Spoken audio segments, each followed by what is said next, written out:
ये सचमुच प्रधानमंत्री मोदी जी के विजन को जमीनी धरातल पर उतार करके उसकी आमदनी को कई गुना बढ़ाने की दिशा में किए जाने वाले प्रयास का एक हिस्सा है। और केवल आम के उत्पादन, उसके लिए बाजार की व्यवस्था, उसको एक्सपोर्ट करने की व्यवस्था के साथ ही नहीं जुड़ा है, बल्कि अन्नदाता किसान के मन में खेती के बारे में, औद्यानिक फसलों के बारे में, तकनीक के बारे में एक विश्वास पैदा करने का भी यह आम महोत्सव एक माध्यम बनने जा रहा है। मुझे प्रसन्नता है कि पिछले 4 वर्ष में डबल इंजन की सरकार ने एक्सपोर्ट को बढ़ावा देकर के कई गुना लाभ हमारे औद्यानिक किसानों को प्राप्त हो सके, बागवानों को प्राप्त हो सके, इसके लिए 4 पैक हाउस भी बनाए गए हैं। ये पैक हाउस प्रदेश की राजधानी लखनऊ में तो है ही, यहां के साथ साथ अमरोहा में, सहारनपुर में और वाराणसी में भी ये सफलतापूर्वक कार्य कर रहा है। इसके माध्यम से हम औद्यानिक फसलों के साथ जुड़े हुए जो बागवान हैं उनको इस बात का प्रशिक्षण देते हैं कि एक्सपोर्ट के लिए वैरायटी की क्वालिटी क्या होनी चाहिए, किस देश में किस प्रकार का एक्सपोर्ट होना है और उसके लिए किस किस प्रक्रिया के साथ उसे गुजरना है, और उसके अनुरूप पहले दिन से तैयारी होती है। मैं अभिनंदन करूंगा कि मौसम की विपरीत परिस्थितियों के बावजूद, क्लाइमेट चेंज की चुनौतियों से, ग्लोबल वार्मिंग की चुनौतियों से जूझती हुई दुनिया में हमारे अन्नदाता किसानों के द्वारा अपने खून और पसीने की कमाई से तकनीक का उपयोग करते हुए जो बेहतरीन प्रदर्शन किया जा रहा है, आज उसका परिणाम हम सबके सामने देखने को मिल रहा है। और उसी का परिणाम है कि मैं अभी मंच पर प्रदेश भर से आए हुए बागवानों को भी सम्मानित कर रहा था, और साथ साथ एग्जीबिशन के माध्यम से भी मैंने उनके परिश्रम को देखा है। यहां से अभी हम लोगों ने 2 देशों के लिए आम का एक्सपोर्ट करने के लिए कार्गो के माध्यम से, एयर कार्गो के माध्यम से सुविधा किसानों को प्राप्त हो सके, इसके लिए सरकार भी उन्हें सब्सिडी देती है और दुनिया के मार्केट में पहुंच करके उन्हें ऊंचा दाम इसका मिलता है, अच्छा दाम मिलता है। इसको भी रवाना करके मैंने अपने किसानों के परिश्रम को नजदीक से देखा है। मैं सचमुच उन सभी किसानों का, बागवानों का हृदय से अभिनंदन करता हूं जिन्होंने विकास की इस प्रक्रिया के साथ जुड़ करके विकसित भारत की संकल्पना में वे अपना योगदान दे रहे हैं। क्योंकि हमारा ये मानना, हमारे पास जो संभावना होगी सबसे पहले हमें उसमें प्रयास करना होगा। और उत्तर प्रदेश जैसे राज्य में, जिस राज्य में एक समय 25 से 30% जीडीपी में कृषि और औद्यानिक फसलों का योगदान होता था, तो अगर एक किसान, ये बागवान खुशहाल होगा, उसका लाभ प्रदेश की विकास की दर को भी प्राप्त होगा, देश के विकास की दर पर भी उसका असर पड़ेगा और विकसित भारत की संकल्पना को आगे बढ़ाने में भी वह योगदान दे पाएगा। और आज उस दिशा में किए जाने वाले प्रयास को जब मैं देखता हूं तो मुझे बहुत अच्छा लगता है। इसमें जो प्रयास किए गए हैं उसके परिणाम आज सामने आ रहे हैं। हर बार हम देखते हैं कुछ एक नई बात को लेकर के जब कार्य करते हैं तो उसके परिणाम भी देखने को मिलते हैं। अभी पिछले दिनों मुझे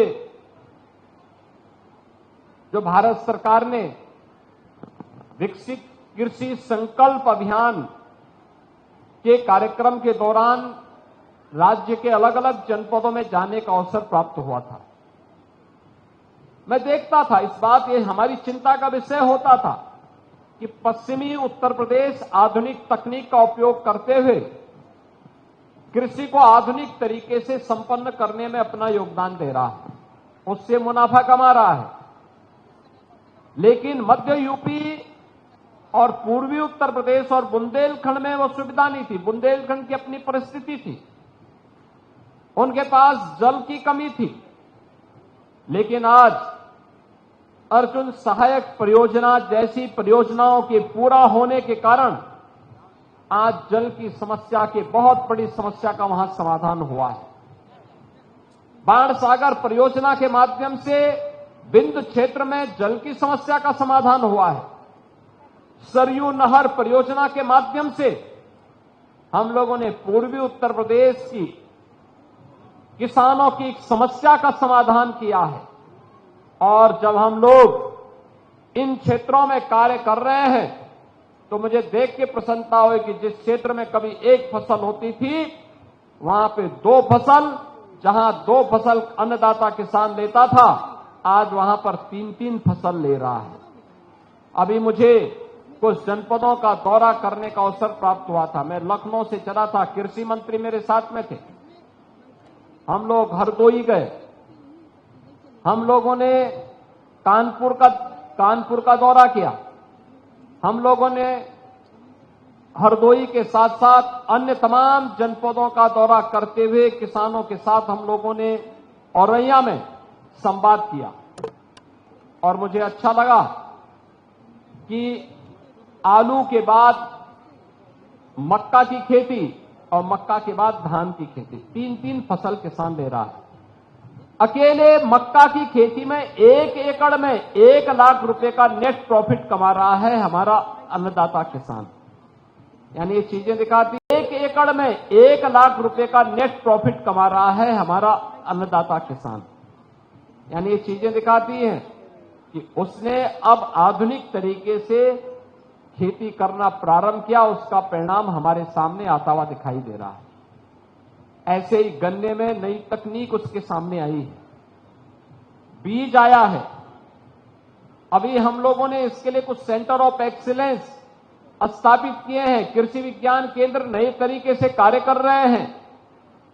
और इन्हीं तरीकों को आगे बढ़ाने के लिए अब उद्यान विभाग, वन विभाग और अन्य निजी क्षेत्र के भी सहभागिता के माध्यम से अब हम लोगों ने प्रदेश के अंदर फलदार वृक्ष हो, इमारती लकड़ी के वृक्ष हो, छायादार का हो, पर्यावरण अनुकूलित या फिर मेडिसिन प्लांट का हो, औषधीय वृक्षों के लिए भी व्यापक पैमाने पर कार्य प्रारंभ हुआ। मुझे याद है 2017 को जब हम लोगों ने वृक्षारोपण के महाअभियान के कार्यक्रम को आगे बढ़ाया था, प्रदेश में मुझे 5 करोड़ पौध नहीं प्राप्त हो पाई थी। और इस बार जब एक पेड़ मां के नाम के महाअभियान के साथ एक विराट वृक्षारोपण कार्यक्रम के साथ हम जुड़ने वाले हैं, 9 जुलाई को हमारे पास 50 करोड़ पौधा इस समय प्लांटेशन के लिए तैयार खड़ी है। ये वही प्रदेश है जहां 5 करोड़ नहीं मिलता था, आज 50 करोड़ से अधिक पौध हमारे पास मौजूद है। ये उत्तर प्रदेश की नई प्रगति दिखाती है, कैसा जंप 5 करोड़ से 50 करोड़ तक हम पहुंचे हैं। अनेक ऐसे कार्य किए जा रहे हैं जिसका लाभ प्राप्त होगा। आज के इस अवसर पर मैं भी आपसे अपील करूंगा इस अवसर पर कि 9 जुलाई को एक पेड़ मां के नाम अवश्य लगाएं और 3 दिनों तक यह आम महोत्सव का कार्यक्रम यहां पर होगा। अलग अलग कार्यक्रम होंगे, इसमें यहां पर तमाम प्रकार के संगोष्ठियां भी होंगी। तमाम प्रकार के यहां पर बायर और सेलर की आपसी मीट भी होंगी। कृषि वैज्ञानिकों के द्वारा, प्रगतिशील किसानों के द्वारा अपने अनुभव का लाभ भी दिया जाएगा। अगर हम थोड़ा भी उसके साथ जुड़ेंगे तो उसका लाभ हमारा बागवान लेने में सफल होगा, हमारा अन्नदाता किसान लेने में सफल होगा। और याद करना, कई गुना अगर हमें खेती से आमदनी करनी है तो उसमें औद्यानिक फसल एक बड़ी भूमिका का निर्वहन कर सकता है। वैल्यू एडिशन के लिए फूड प्रोसेसिंग के साथ हमें जुड़ना पड़ेगा। आज ऐसे अनेक इस क्षेत्र में आने वाले जो इकाइयां हैं वे स्थापित हो रही हैं प्रदेश में, और मेरा विश्वास है इसके माध्यम से हम अपने अन्नदाता किसानों की आमदनी को कई गुना बढ़ाने में सफलता हमें प्राप्त होगी। इसके लिए हमें अभी से तैयारी करनी होगी।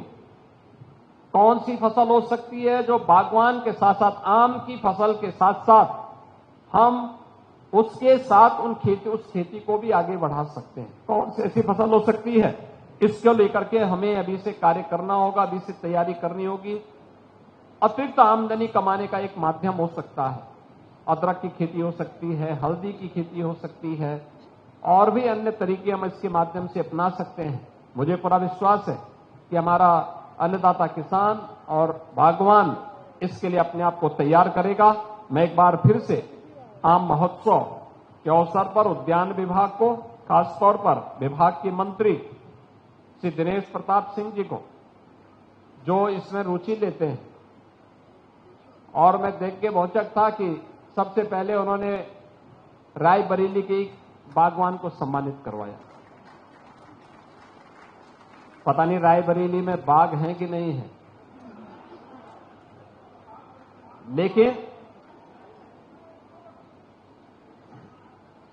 लेकिन यहां पे लखनऊ के साथ साथ जो अनेक वैरायटी उत्तर प्रदेश में हो रही है, वाराणसी का लंगड़ा, गोरखपुर का गौरजीत, बस्ती का अम्रपाली, लखनऊ की दशहरी, आपका मेरठ और बागपत का रटोल, अमरोहा, सहारनपुर में पैदा होने वाली जो तमाम प्रकार की नई वैरायटी है। और मुझे देख के आश्चर्य कर रहा था, 2.5 किलो की, 3-3 किलो की आम, देख के आश्चर्य हो रहा था। आम सामान्य लोगों को विश्वास नहीं होगा, लेकिन जो यहां प्रदर्शनी में आके देखेगा, उसके स्वाद को चखेगा, तो सचमुच आम फलों का राजा है। खाने वाले को ही पता लगेगा, जो इसका स्वाद लेगा। और मुझे उसी कार्यक्रम के लिए लखनऊ वासियों को यहां आना चाहिए, देखना चाहिए, प्रदेश भर के लोगों को आना चाहिए। और मैं तो ये कहूंगा, जहां आम उत्पादन के क्षेत्र हैं, कम से कम कमिश्नरी स्तर पर ही 2-2 दिन का ही हो सके, लेकिन एक महोत्सव का कार्यक्रम वहां पर भी होना चाहिए। लोकल स्तर पर आम किसान आकर के अपनी प्रदर्शनी कर सके, उन्हें हम सब्सिडी दें आने जाने के लिए, वहां पर उनके रहने की व्यवस्था करें, ये चीजें। और फिर वहां पर बायर सेलर का हमें मीट करवाना चाहिए, वैज्ञानिकों की गोष्ठी करवानी चाहिए, प्रगतिशील किसानों के अनुभवों का लाभ वहां पे देना चाहिए। क्या कुछ किया जाना है, इसके बारे में बताई जाने की आवश्यकता है।